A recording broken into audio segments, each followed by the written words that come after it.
Well guys, I'm digging deeper into Alex's bucket of locks here, bucket of challenge locks. This is another Schlage, and it is an Everest. There's our Mount Everest with something evil on the inside of it there, waiting for us.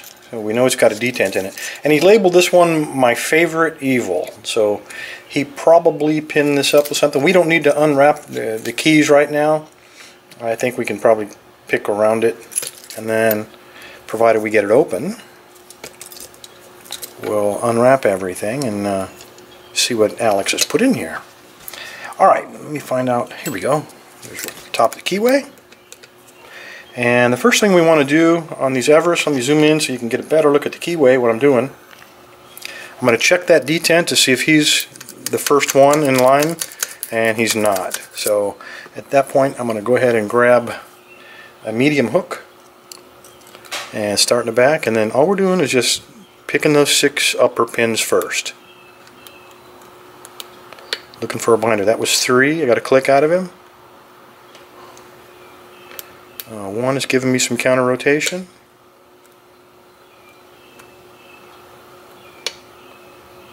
2 gave me 1 click, and I got a little bit of a turn on the cord. Let me check 1 again. He might have popped back out. No, he seems okay. Okay, I just touched pin 6. I bet he's a spool.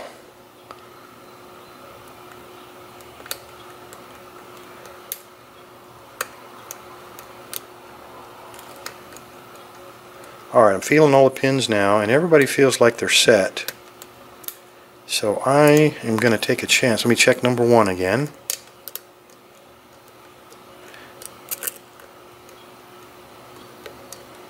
Okay, I'm going to take a chance, and I'm going to say that that bottom detent is now holding everything up. Give it a little moving around down there to shove him below the shear line. I got a little bit of rotation on the core.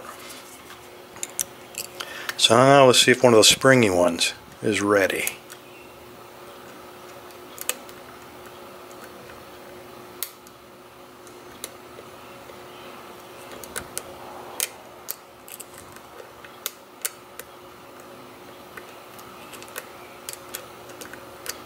I'm having a little trouble getting on 1 there.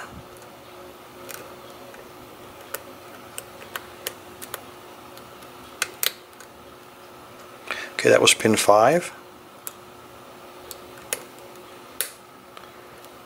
That was me slipping off the warding.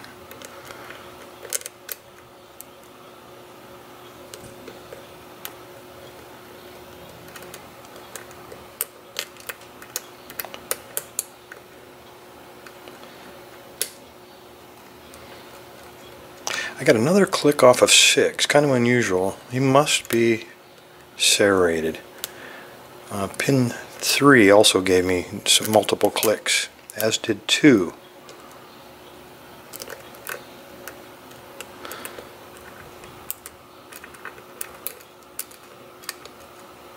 Alright, let's check that bottom pin because everything else is springy. Okay, again, I felt a little bit there. We got a good turn on the core, so that was holding us up. Let's find out who's next.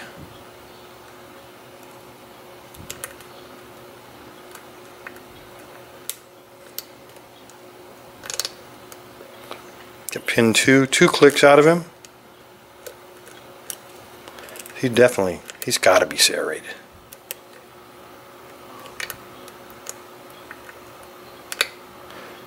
Okay, that was 3. I got another click out of him. He probably serrated as well.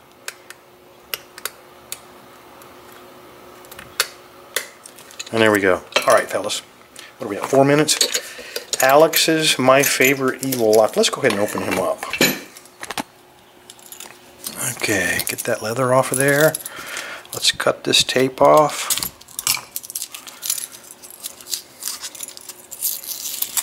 Okay, let's take a look first at the key, see what we're fighting here.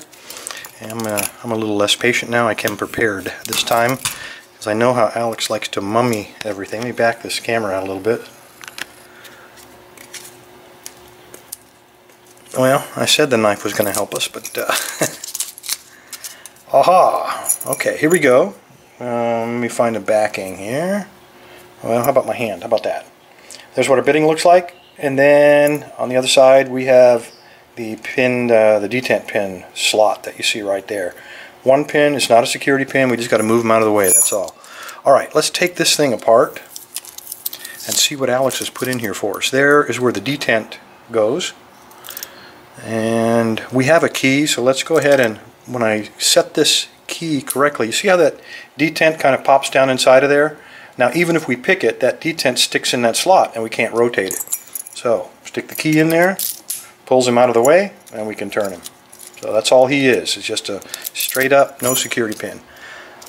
Alright, here we go. By the way, the band-aid on my finger, if you have a friend that has a baby squirrel as a pet, and he says, oh, don't worry, they don't bite, he's lying. Trust me, just take my word for it. Okay, put all our pieces there, put there.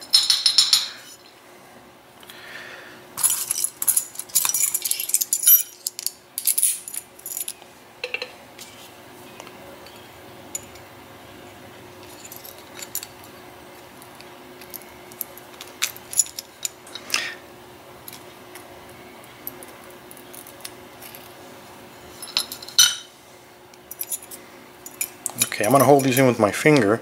There's your detent, and that's all it is. When we pull that pin out of there, he'll just pop out. And I'll hold him up so you can see him. Let me go ahead and pull that pin out now, and you'll watch him just fall right out of there. And that's all he is. Just no serrations, no nothing. Just a pin. Not important to us. We just shove him out of the way with a pick and open the rest of the lock. The rest of the pins up. You're probably wondering about this pinning tray.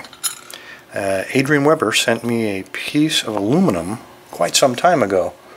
And this morning I had some free time, so I went ahead and machined it into a pinning tray. Oh man, deep, deep spool. Serrated, undersized serrated. And we have another.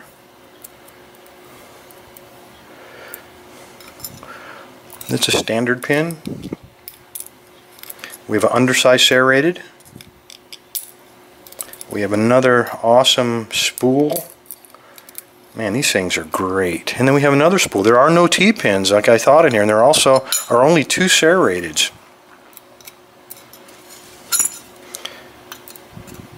Anyway, when I machined this, I got tired of having little bitty thin slots to put everything in, so I made them a little wider so we could spread things out just a little bit. So anyway, all the bottoms were standard pins, nothing spectacular there, but bottom pins rarely affect picking, so why waste money messing with those. On the upper side we had a total of 6.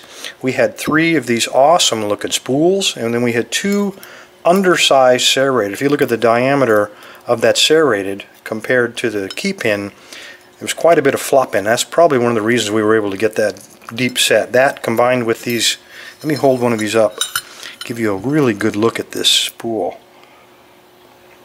Look how deep that is. Real narrow shaft. So when we got that very deep, it turned almost a quarter turn. I couldn't believe it. I thought we had it picked. And in fact we were hung up on one of these. That's why we had to go back and repick number 6. Anyway fellas, if you can remember the symbol for Everest, right there it is again. If you see that, always remember you got to pick that bottom pin. You just take your pick, shove it in, and push them out of your way. Then go ahead and pick those other 6. Anyway, thanks for your time. Stay safe. Stay legal. Alex, sir, thank you for the lock. Appreciate it.